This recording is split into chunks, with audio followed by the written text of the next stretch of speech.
and learned how to cry like humans do. I'm breathing in, I'm breathing. Hi, I'm Tommy Rocket, and welcome to the 37th Tommy Rocket Show featuring Crimetown, co-hosted by Peter Phipps and our distinguished guests. Tony Fiore. Yes. The Master Thief. Yes. And Brian Andrews, the Detective Commander. Yes. As we, and you all know that we did the Barbara Roberts show last time, the Dr. Broad, and now this is the second segment of Crimetown. Peter, tell us how you came about this idea to have these gentlemen on. Well, I worked at the Journal for years. I knew Brian, and I was a big fan of Crimetown because there it was, stuff you sort of knew, hearing people like Tony talk and some of the other characters. I didn't know the stuff about Dr. Roberts, to tell you the truth. And being in the newsroom, I mean, it was the culture I lived in. And so, you know, what better? These guys were in episode 8, Cat and Mouse, and then they came back for a bonus on the Emerald Square heist. And then they were back on a Brooklyn show. So you guys... And the public appearances. Right. Now, you guys knew each other, let's say, professionally for how many years? 25 years or something like that? Well, I first met Tony. I was a young trooper assigned to the intelligence unit of the state police, and we were about to begin a series of wiretaps where we were going to tap 3 telephones of some career criminals, of which Tony was one. Ralph DeMacy was another one, and a fellow by the name of Arthur Romeo, who was a big receiver of stolen goods from Coventry. Mm-hmm. At the time, back in the 70s, Tony had put together a crew. Ralph DeMacy had just left Massachusetts after being shot by Whitey Bulger a number of times. He recovered, and Ralph left Massachusetts and came to Rhode Island and settled in Cranston. And the crew asked Tony if they would take Ralph in. He needed money, he needed work, and whatever, so Tony took him in. And at that time, they were doing gold robberies, post office burglaries, in which hundreds of thousands of dollars were stolen. They were hijacking tractor-trailer trucks from trucking terminals, etc. They had a big criminal operation going on. And Tony, you've joked about this on Crimetown. You made Brian's career. Now, he was always on your case, right? He was on me 7 days a week. Now, and so you had that professional relationship, so to speak. I mean, it's not like exactly the lawyer and a colleague like that. But now. And then you both retired, or Tony, you went to jail for a while. Yes. Brian, you retired after going to security. And you thought about each other, I suppose, but you had no contact, right? No contact. And then what? And then how did it happen that you got back together, or you're here today? Well, they called me. I guess they were doing the Crimetown, and they wanted to meet for dinner. Brian and Bill and Charlie. Mm-hmm. And we met for dinner, and they told me what they wanted to do, if I was interested. And, it sounded good. I says, yeah, I'll do the show. I mean, I had no idea what it was about and everything. And, we met and we taped the show. And the first one we did was in Brooklyn, New York. And it was a success. I mean, I was very nervous because I never got up in front of hundreds of people These are the performances. Right. And no one knew that would work out, right? I mean, you'd go that way. But once I got started, and with Brian, helping me along, asking the questions, and once we got started, it just came out natural. And Now, fans of Crimetown would think you were sitting together like you are today when you taped Crimetown, but that's not the way the shows went, right? You were separate. Right. Yeah. But the podcasts, I flew up from Florida. I was retired. Bill had been a friend of mine from when he was with the Journal and I was with the state police. This is Bill Malinowski, late Bill Malinowski. Yes. And he was writing a book. and I was helping him, working with him, and I probably talked to him 2 or 3 times a week about different subjects. So Bill arranged for a dinner. It was me, Tony, Bill, and Kennedy. So we went to a restaurant in East Providence. We all had dinner and we told some stories. And Bill was taking notes of it for the book. Yeah. And then we arranged for meetings at Bill's house in his living room to begin putting these podcasts together. Now, Bill had already met Mark Smerling, the creator of Crimetown. And that happened as a result of a Providence police sergeant retired by the name of Patrick McNulty. And McNulty knew Smerling, and McNulty knew Bill Malinowski, and also helping him with the book. And Bill thought what a great team this would make. Smerling and Malinowski, a book and a podcast.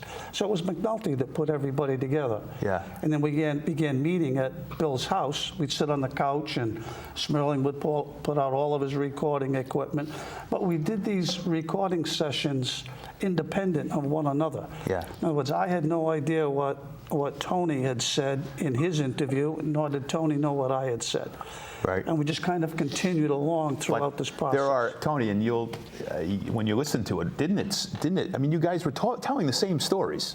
I mean, and for that reason, they had such a ring of truth to them because, for example, the story about the van, when you were in the van and you spotted them, like, how did that story go down? And you told it almost exactly the same way. Well, I was in my house, and I just happened to look out the window, and I see a van coming by slow, and then it went up about maybe 50, 60 feet past my house, and it stopped. So now I'm looking at the van, about 20 minutes go by, nobody gets out of this van. And I'm saying, you know, there's something wrong over here. This van comes by my house, it's real slow, looking, you know, at my house, then pulls up and nobody gets out of the van.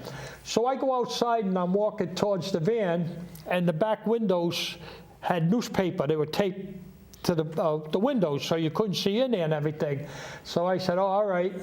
So now I get on the back bumper and I'm jumping up and down because I knew that they were in there.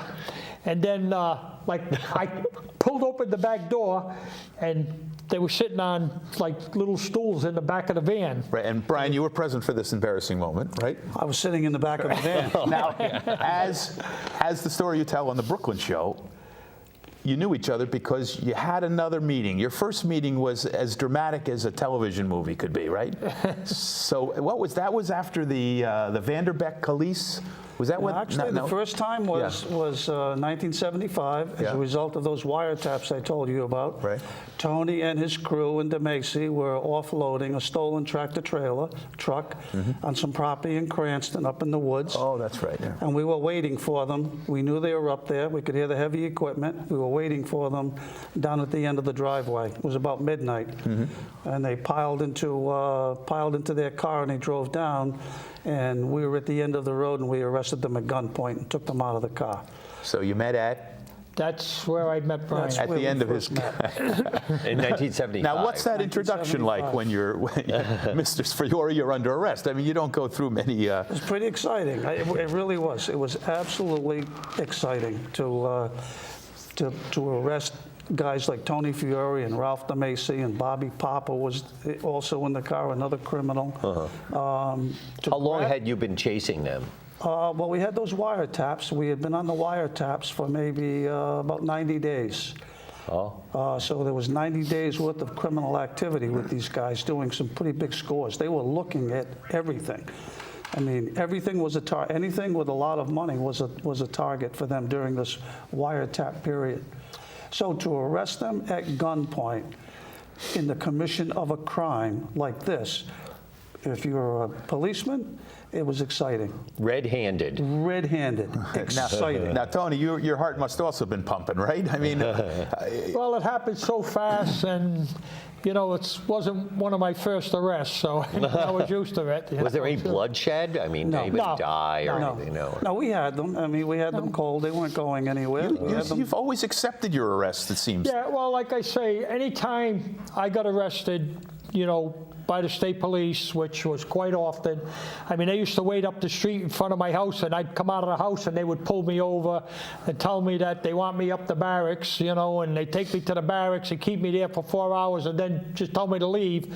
But whatever they were doing, I mean, I always thought that they made the keys to my house, and that's how they got in the house for the that's alarm true. and everything. Which I did. I was able to get keys to his house. Yeah, so, and I knew, like, you don't come out of your house and they're waiting for you. Then they used to tell me, well, listen, we could either tow your car to the, on you, or we could have one of the troopers follow us, drive your car to the barracks, and then you're going to save the tow fees and, and everything else. So I used to say, yeah, go ahead, drive it, and they would take me, like I say, bring me to the barracks. They had these big hooks on the wall.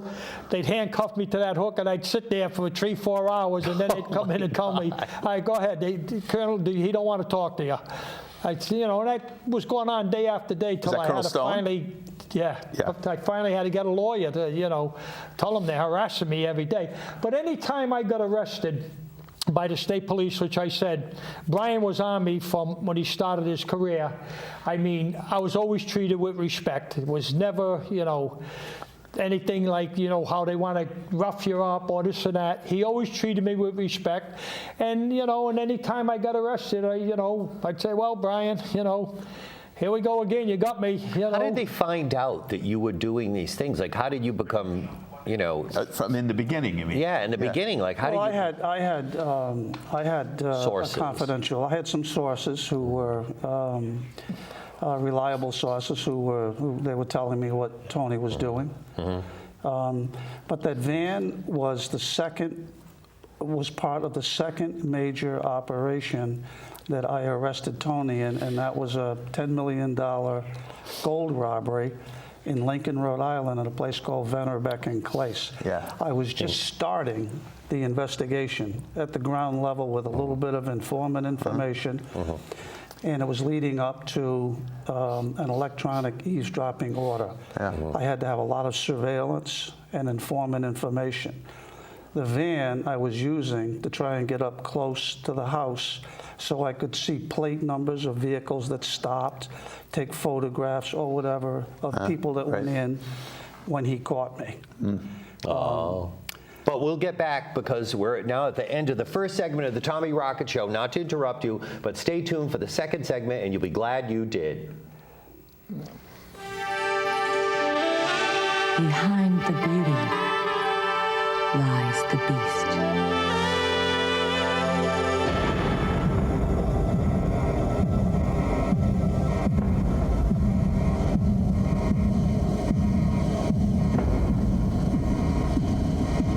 Please buy cruelty-free.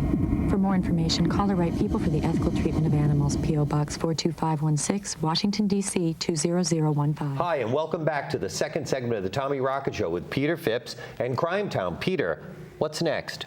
Well, the Crimetown has names for people, and Tony, you were the master thief. And when you talk about your crew, I noticed, it seems you had specialists, but you were the master. You were the crew chief. So what was your role? How did that work? How did you coordinate it? How did you scout out things? Well, back in those days, like I say, we used to do warehouses, mostly cigarettes. This is the 60s now we're talking? 60s, 70s, Yeah. But we used to do a lot of warehouses, like I say, we'd go to New Hampshire, we'd go to Connecticut, we'd go all over doing warehouses for cigarettes. Back in them days, we got $125 a case. There were 60 cartons of cigarettes in each case. That's that's what you got in cash for the stolen cigarettes. Yeah. Yeah. And we used to get a trailer truck. They would average anywhere between 600 to 1,000 cases in it.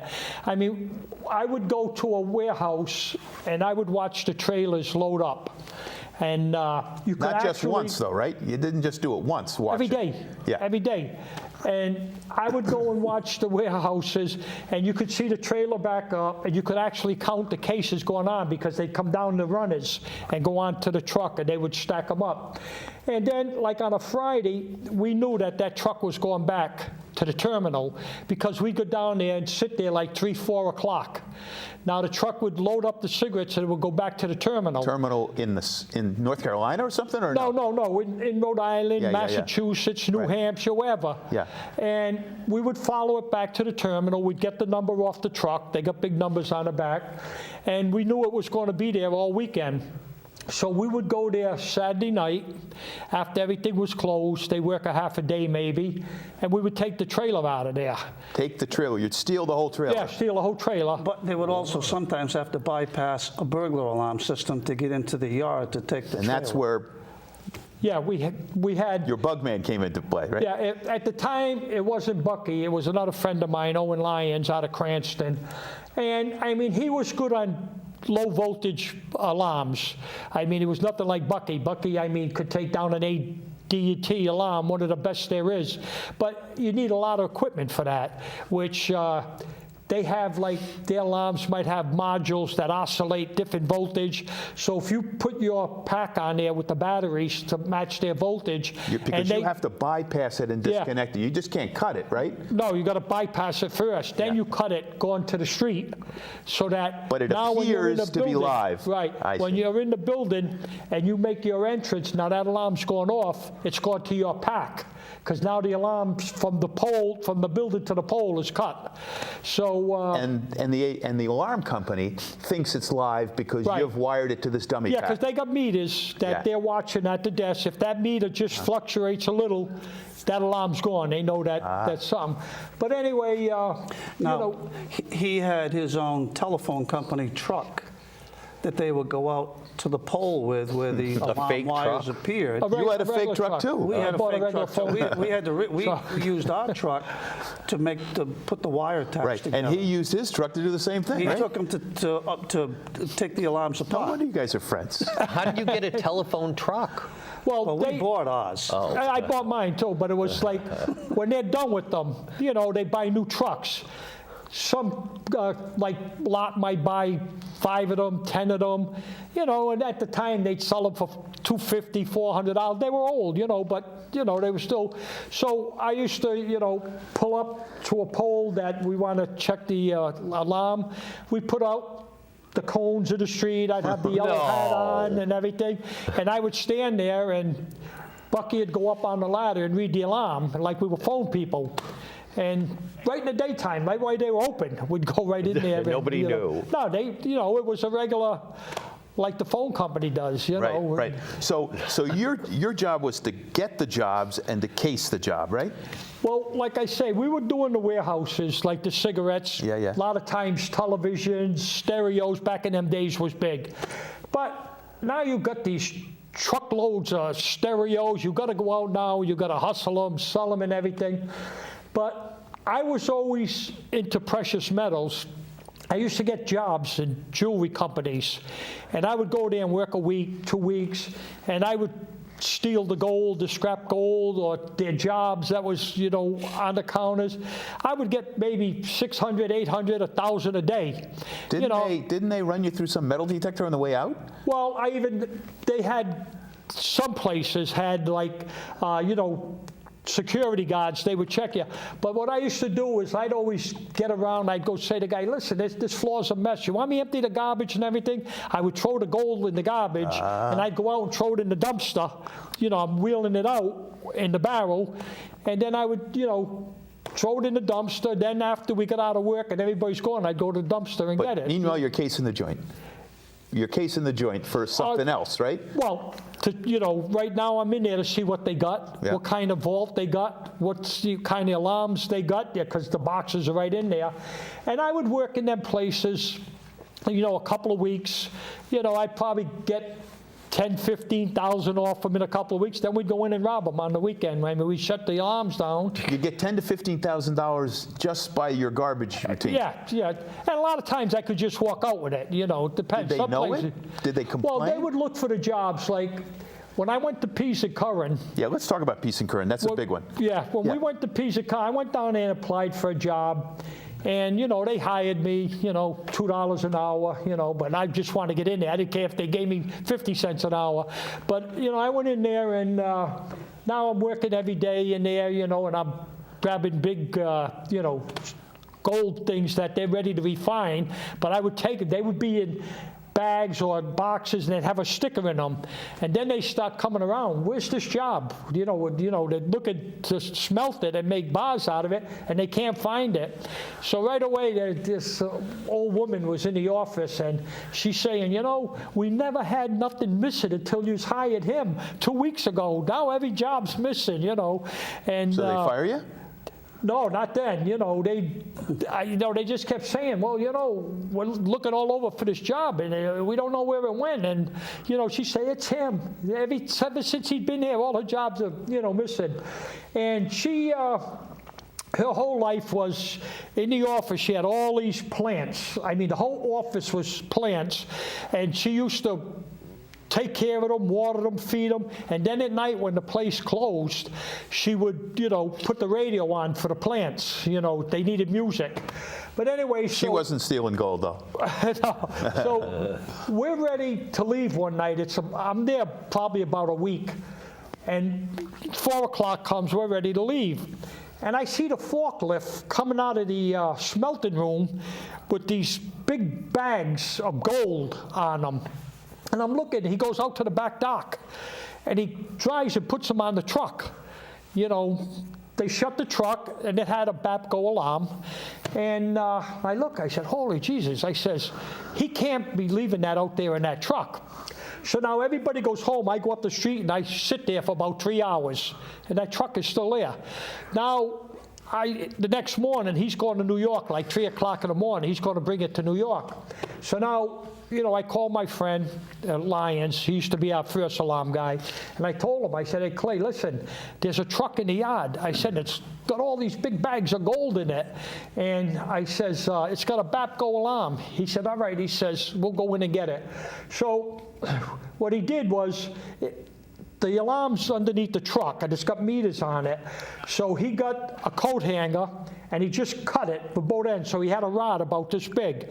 Then he had a portable drill, and he drilled a hole right in the middle of the 2 meters, and he stuck the coat hanger in there.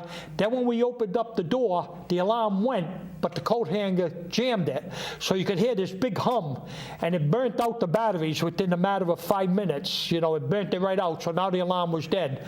So we opened up the truck, cut the lock off, we opened up the truck, we took the bags of gold out, and we put another lock on it like they had, so when the guy comes in the morning, he looks at the truck, it's still locked and everything. He's driving it to New York, which he didn't know that it was missing till he got to New York. And then, now the heat started coming down. No, Brian, are you in on this at all, or you hear about it No, afterwards? this is all, we're hearing about this after it happens. So did you go to the company and look over the scene after they had been there? No, Warwick Police, somebody else And FBI was investigated most of the that, and FBI. Because back in them days, you couldn't own gold. You couldn't own gold and precious metals. It was government controlled. So you had to lease it or something, or what did you do? No, in other words, it was like, like now you could buy gold, you could own gold bars. Right. Back then you couldn't. Oh, right. And gold was $32 an ounce. Not 1,032. No, when we did Pease and Curran, it was $32 an ounce. We used to get $1 a carat. If it was 24 karat gold, you got $24 an ounce. If it was 14 karat gold, you got $14 an ounce. But it was a lot of money back in them days. Did you hear about this heist? Yeah, I recall, obviously, I recall This is a big hearing heist, about right? it. Yeah. This was the heist before the major heist. Oh, the second one at Pease. This was just a little. This Oh, was I just a see. little side job for him. A side Then the job. second job came. He brought down 17 guys. Oh, this is the one that's on Crimetown. The million plus dollar one. Yeah. He brought down 17 guys were involved in the break-in of Pease and Curran one night, the big heist night. All but 2 of them were Irish. Yeah. There was only 2 Italians there, Tony Fiore and a guy by the name of Sonny DeFerrio. Oh, and Ben Tilley, the old Ben Tilley. Ben Tilley. Ben Tilley was a former partner of Raymond L.S. Patriarca in one of the first burglaries that Patriarca had ever been arrested for. It was Patriarca and Tilley, and it was in Massachusetts. But all these other guys were Irish. 17 of them on one score. They all had portable radios. They all had assignments. Was this the Irish mob from Montreal? Well, this is part of it. Later Now, on. we should talk about this. Let's after the break. Let's talk about two things. One, this is the one where they had the torch. The burning bars. Yeah, and it smoked up and all that. Yeah. And the other thing is after the break. Yeah, keep that fresh because we're going to come back for the third segment of the Tommy Rocket Show after these public service announcements. Hi, I'm Pamela Anderson-Lee with PETA. You might not think about it every time you get dressed, but every time you put on a pair of shoes, a belt, or a pair of gloves, chances are you're wearing leather. And out of all the things that animals are abused for, leather is the most common. To learn how you can help, call PETA. Thank you. Hi, and welcome back to the third segment of the Tommy Rocket Show. Peter, where did we leave off in the last segment? I think we were about to break into Pease and Curran and grab a 17. a load of 1,000 ounces. What? 75 pounds or whatever. Yeah. Gold. Yeah. Well, some of the bars were, like I say, they went from anywhere from 10 ounce to 75 pounds, you know. Yeah. And Bars of gold. So, Yeah. but tell us about the safe at Pease and Curran, which you knew about because you worked there. yeah, well, I went in there, and like I said, we used to, like I say, going back, we used to do the warehouses and everything. And then when I met Bucky, I told him, I says, you know, you got to find fences for this thing. Sometimes it takes you a month to get rid of a load of, you know, not the cigarettes, they went fast. But it takes you sometimes a month or so to get rid of these TVs or stereos or VCRs. I says, you know, I know all these gold joints. I said, you could beat the alarm. We could go in there and get the gold. It's so much easier. And all we got to do is go to New York. I got all the connections. Our money will be right there soon we get in there. So it's like cash money, and you're just exchanging it for cash, gold to cash in New York. And like I said, they didn't know anything about precious metals, nothing at all.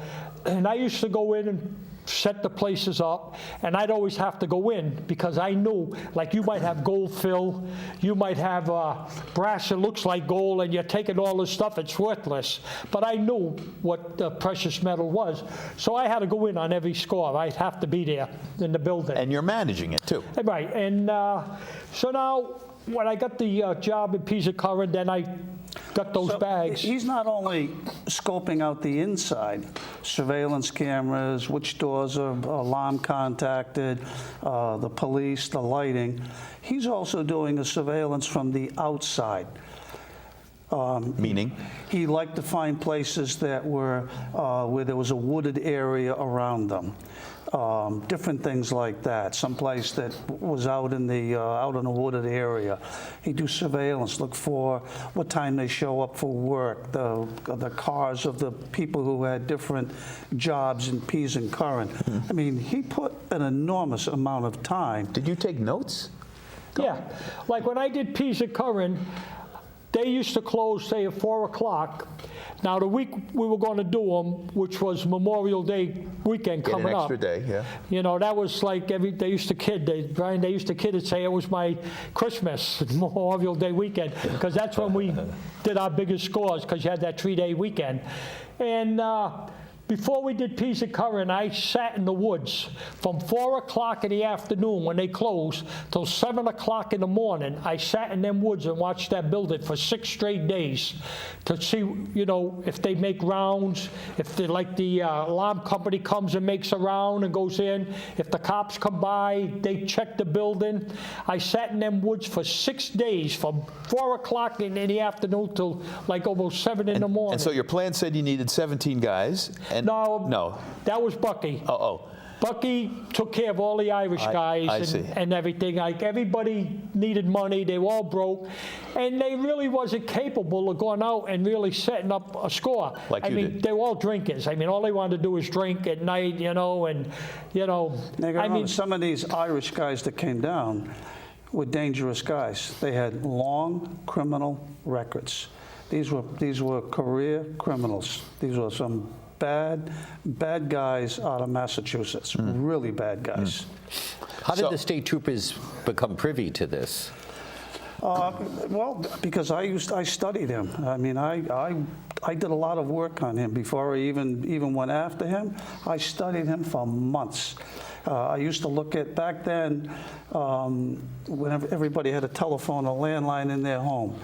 And you used to get a telephone bill once a month and what have you, toll calls. Every person you called out of state. And you had could see that. I got his telephone tolls before he got them in the mail from the phone company. No. And I would go through these toll records, and I'd get the subscriber data. I'd take a look at the length of the call.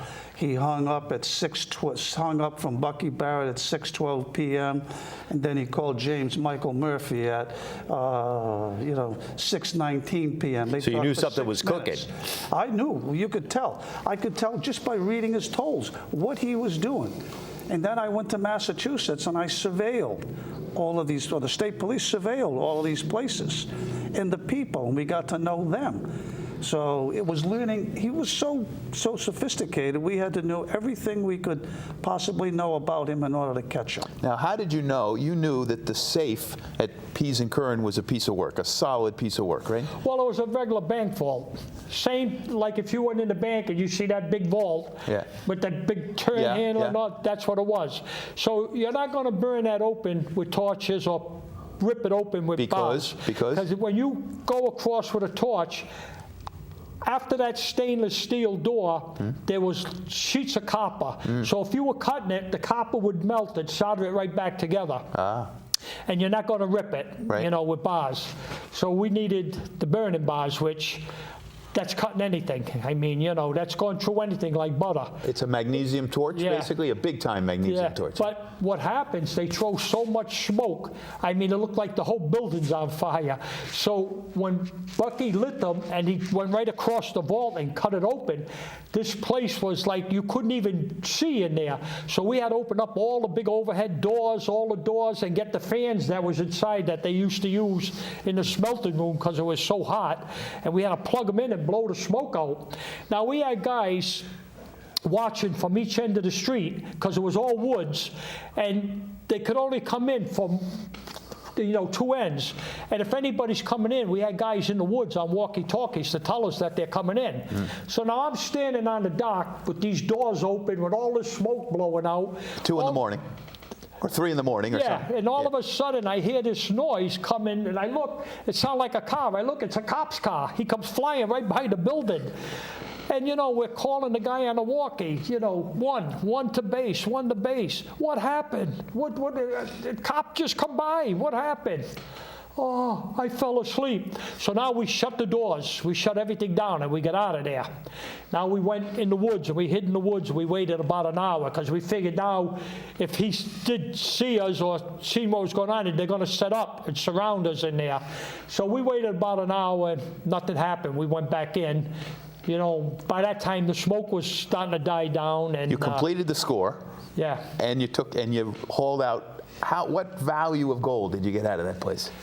That value in there was probably $1 million, in there. We had, but like I said, we had like 17 guys that we That's a lot of gold. But see, back then, gold, like I say, it was $24 an ounce we were getting. Now the thing that Now that gold that came out of Pease and Curran, that would go right to New York. He had a fence. Yeah, we New York. put it on a He had a truck. gold refinery. you didn't hold on to it. No, we drove. Soon it went on the truck. Go on. Me, Bucky, and another guy went in the truck and drove it right to New York. We were in New York by 8, 9 o'clock in the morning, but it was a holiday. So we had to go to a hotel. We used to go to a hotel in New York, the Skyline. It was on 49th and 10th. Now, you could go to that hotel. It's right by the Port Authority, right? Yeah, you could go in there, and you could drive your own car in there. You didn't, and you could go. You don't right want to to your valet room. $1 million no of valet or gold. nothing. So you had access to the garage. Yeah. So what I used to do, we'd park in there. We would take up everything to the rooms. We'd have 3, 4 different rooms. And I used to, have a guy bring the gold over to the refineries. I used to weigh it out. We used to bring like 50,000 at a time. 50,000 bars? Or No, $50,000 at a time.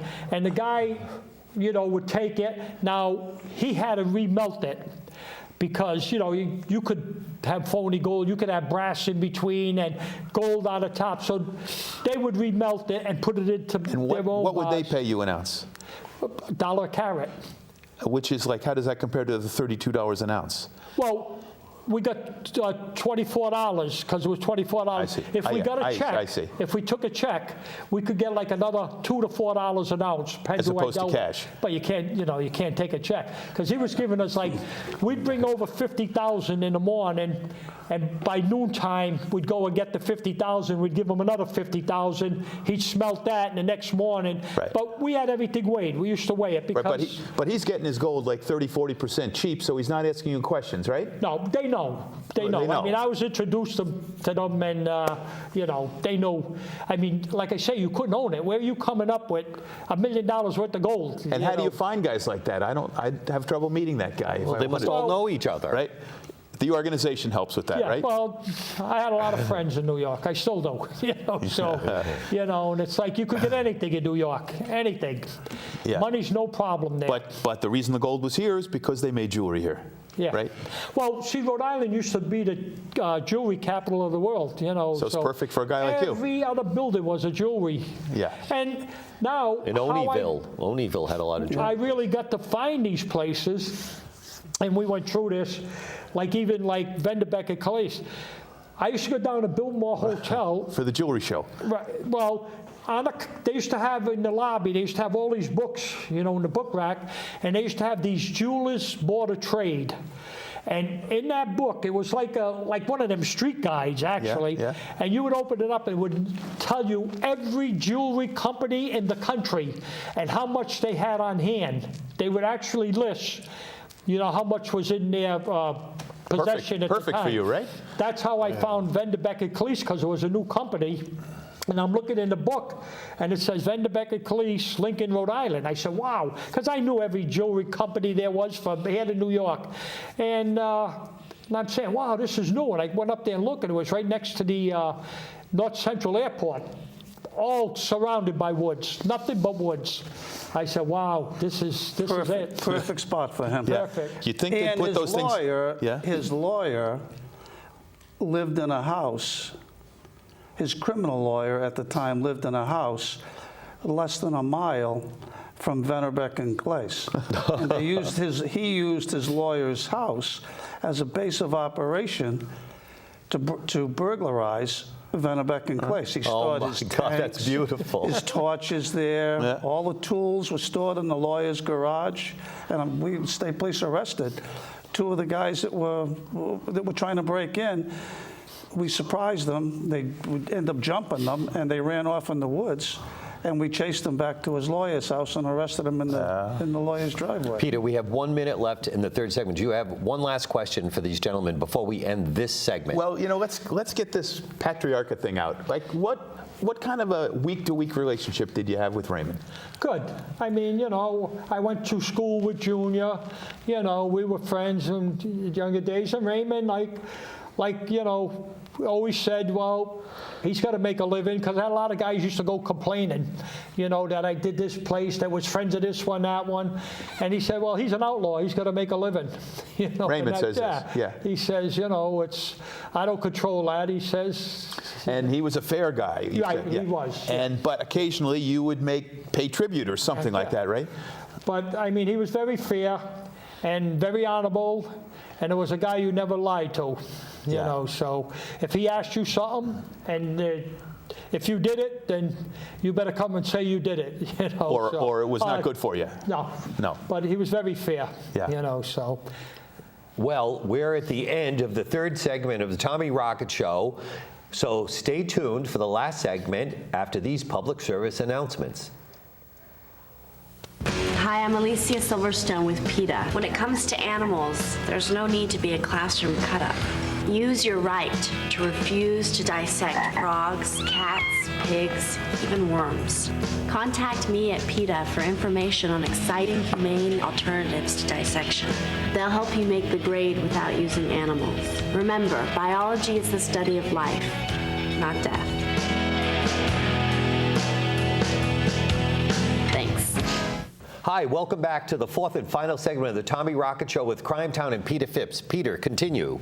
Well, we were in one of the big busts, right? And it started with you guys getting a very rare thing.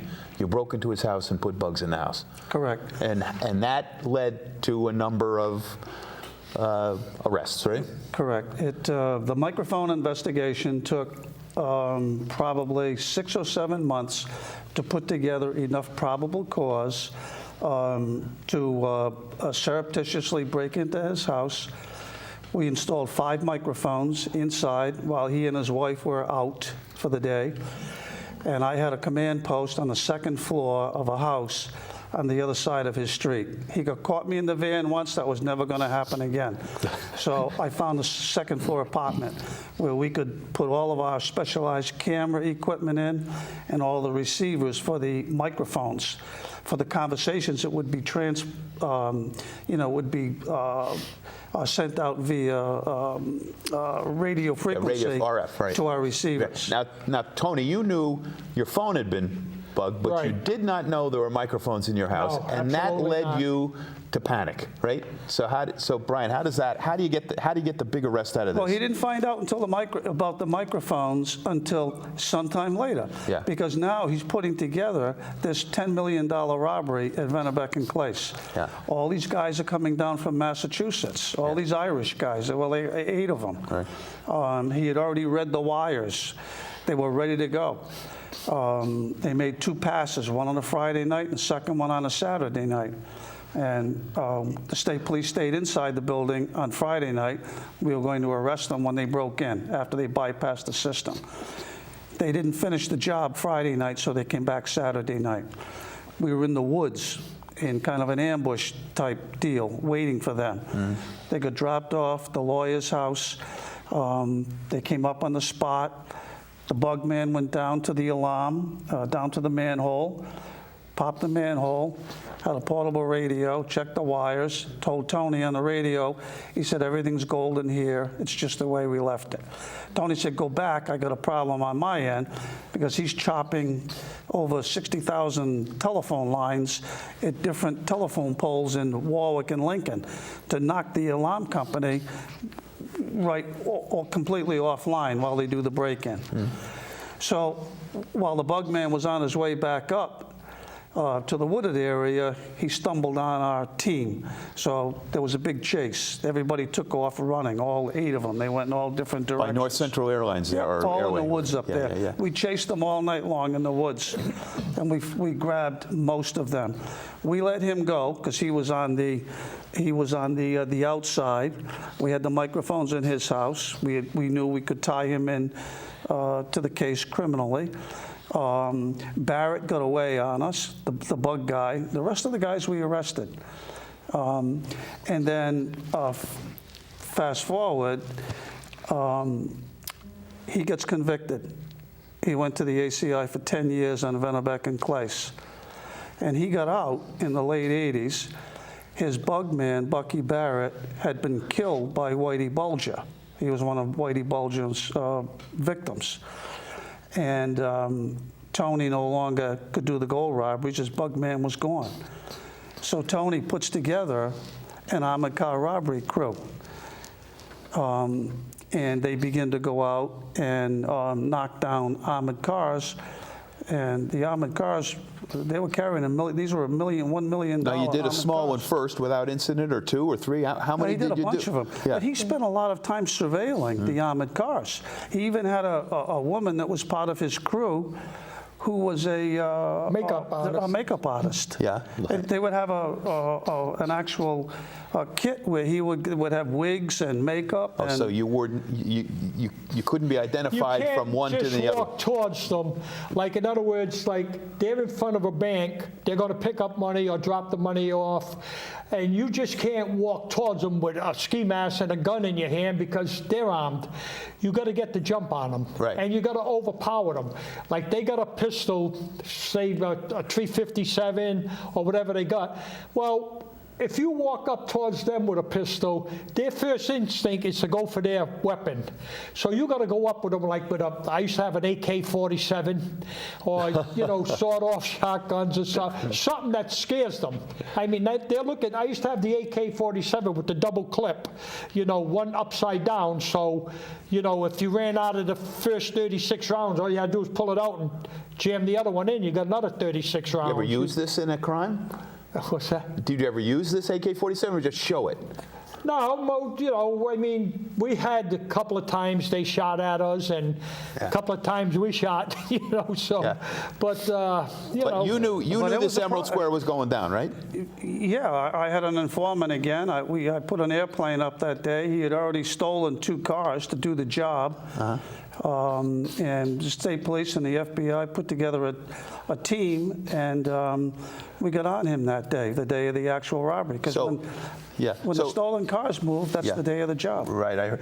But let me get that. What about the wheelchair and the bus and the AK-47? Just give that little detail before we get to the wrap up here. Well, the bus used to pull up in front of the Emerald Square Mall, and you know, they would have, I guess, a lot of handicapped people used to get on because they used to have a ramp that the wheelchairs would go up and everything, and they put bikes on the bus and everything. So, you know, I'm over there watching them day after day, the truck come. He used to come at 2:45 every day. And I'm saying, you know, like now, for us to get from the parking lot to him, it's going to take maybe 15 seconds. I mean, you got to rush him. And then who knows, like he's going to go for his gun, there's going to be a problem. We've got to get the jump on him, and, you know, so I'm watching them push these people up the bus in the wheelchairs. So I said to my partner, I said, oh, I got it. I said, we're going to go get a wheelchair. I said, and you're going to sit in a wheelchair with the AK-47 on your lap with a blanket over your lap, and I'll push you.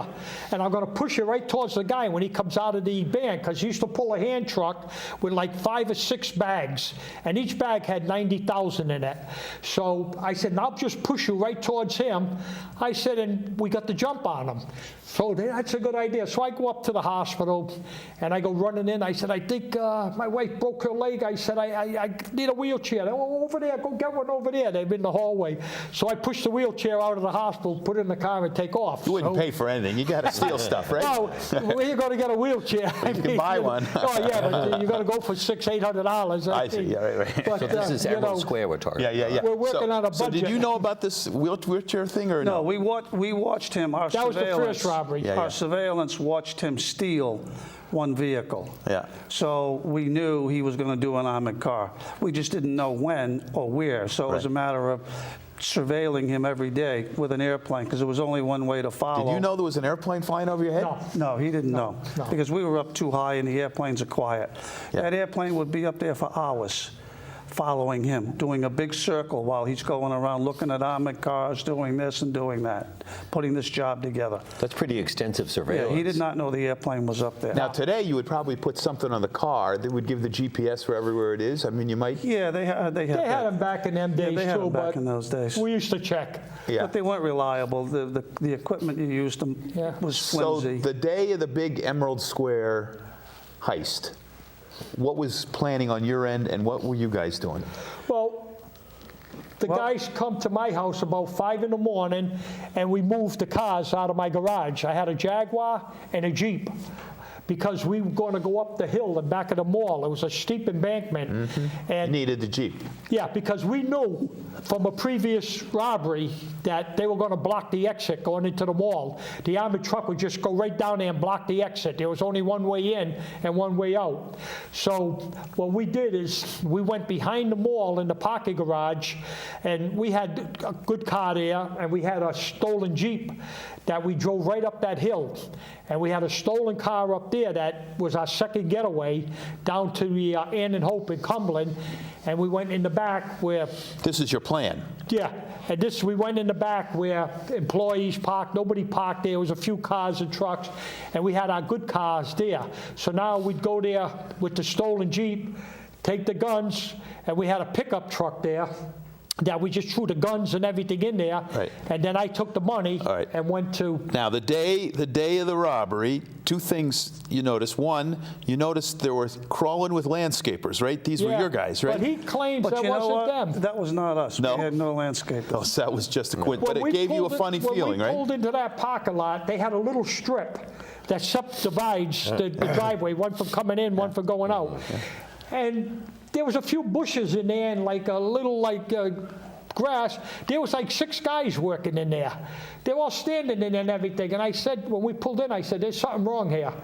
I said that what company could have 6 guys working on that strip? Well, I something mean, was you know, wrong, but it wasn't that. Yeah. So what were you? Where were your guys at this point when he arrives at? Well, we had state police, we had FBI, we had state police and FBI, and we had them spread out in different places around Emerald Square. We had the plane up, had the FBI SWAT team come down from Boston. Matter of fact, the commander was riding with me, and we were going back and forth. We saw the armored car, and the armored car had come.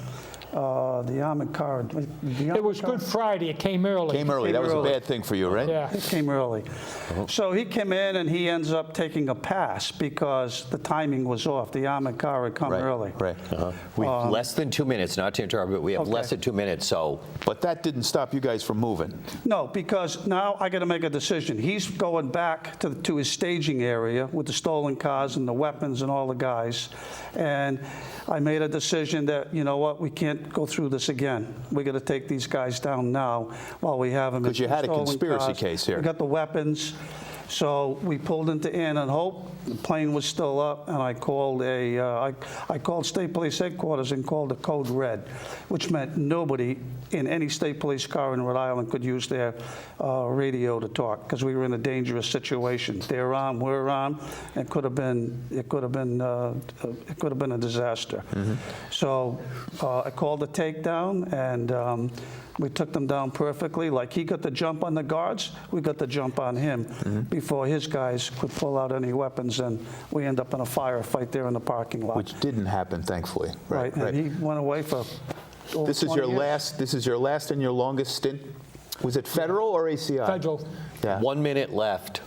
So Not to rush you, of course, but. That was 20 years.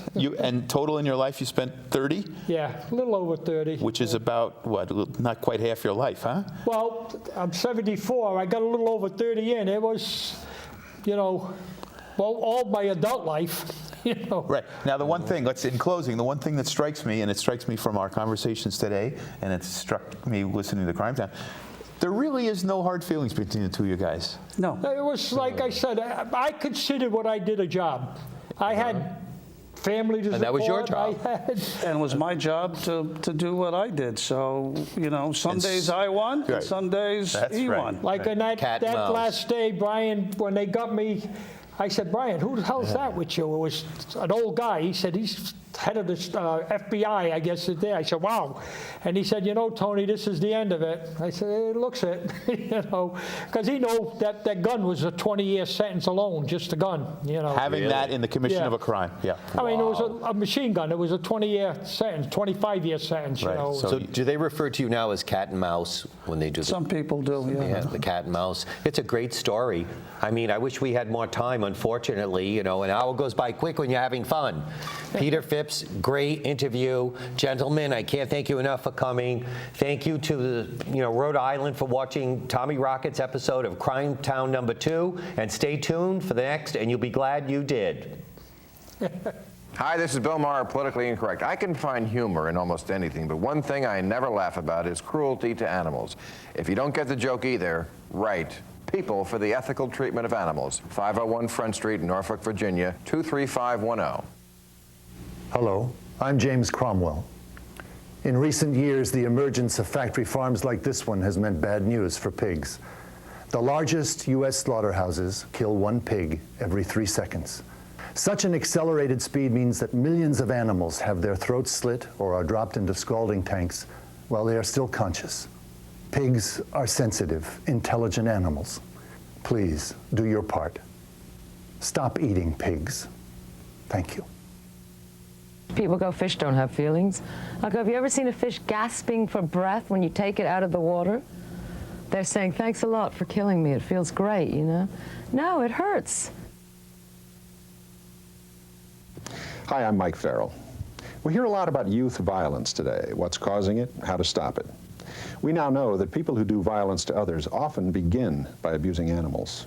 Animal cruelty is serious business with serious consequences for all of us. If you see an adult or a child hurting an animal, please report it to the proper authorities immediately. A child who abuses an animal is often himself abused, and the cycle must stop.